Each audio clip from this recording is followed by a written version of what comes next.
What's up guys, Keir Briscoe here. This is my used but new to me Fujifilm X70. It's a 24mm fixed focal length camera that Fuji made in 2016 for around 10 months. It wasn't too popular when it first came out, but since that time it has only grown in popularity. A used copy in good condition will cost you about $700 US today.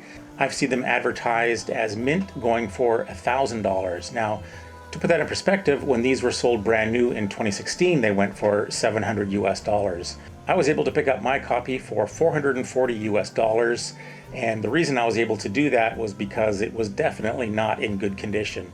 There are some scuffs and scratches on the body of it, but the big damage was the LCD screen on the back was shattered with a few cracks. I used the camera for about 3 weeks with the damage on it, and the LCD still worked.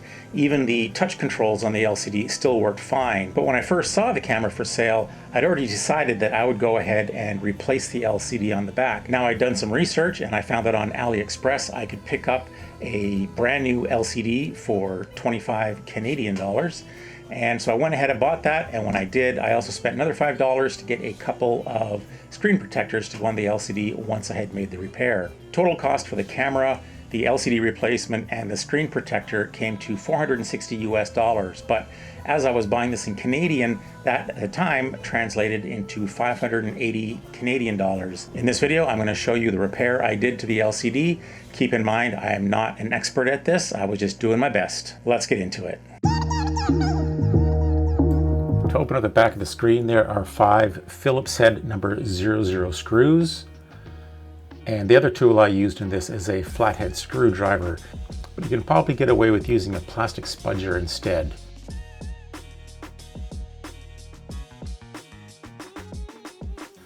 I used the flathead to pry things open, like the back here, and then also some of the connectors. The LCD ribbon folds over like this. Flip open the lock on the main ribbon cable and gently pull out the cable from the connector.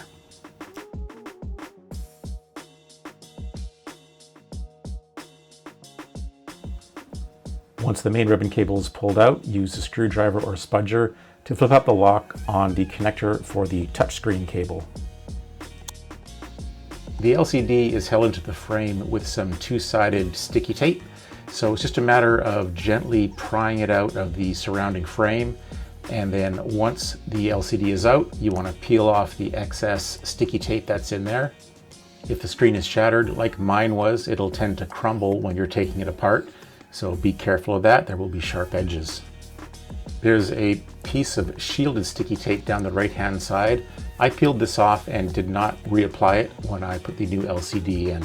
I just discarded it.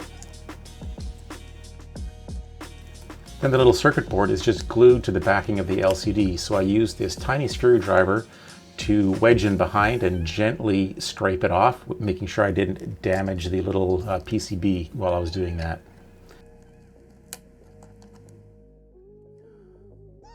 This is where I'm pulling away the excess sticky tape around the edge of the LCD frame. Here I'm just test fitting the LCD before I glue it into place. Everything lined up fine, so I'm using a super glue, but this is a gel based. The intent was that there would be less squishing out around the edges. This didn't work as good as I expected, as some of it did squeeze out and ended up on the outside of the LCD surround. Once the glue is in, just very gently set the LCD into place and then hold it there for a few seconds while the glue sets. Before gluing the circuit board down, I put the ribbon cables back in place just to make sure that everything would be lined up correctly. The touchscreen cable is very tiny, so I used tweezers to insert it into the socket. Then secure the touchscreen cable by pressing down on the connector lock. Before gluing the PCB in place, I just aligned it to make sure that everything was fitting correctly. I used just one drop of the super glue on the back of the PCB, and then before it would dry, I aligned the LCD with the camera and then made sure the PCB was in place without any tension on any of the cables. Before screwing it back together, I wanted to make sure that everything was working, so I set the LCD into place, popped a battery into the camera,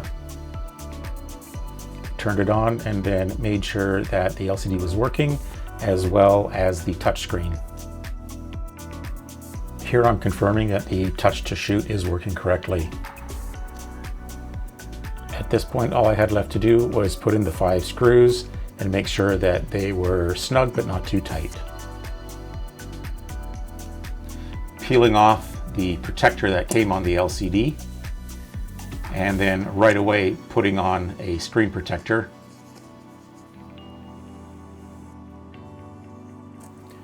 Making sure to get it lined up as close as I can to the LCD. I'm pretty impressed with the screen protector. It came in a pack of 2 and it's made out of tempered glass, so it feels very high quality. And then I didn't test the buttons earlier when I tested the touchscreen, so I'm testing them here, and fortunately everything worked out great. After doing a final checkout, everything on the camera is working perfectly, so I'm going to consider this video done. If you found this video helpful at all, give it a like. And if you want to see more content like this in the future, consider subscribing to my channel. Thanks for making it to the end of the video, and I'll see you in the next one. Shoo-be-doo.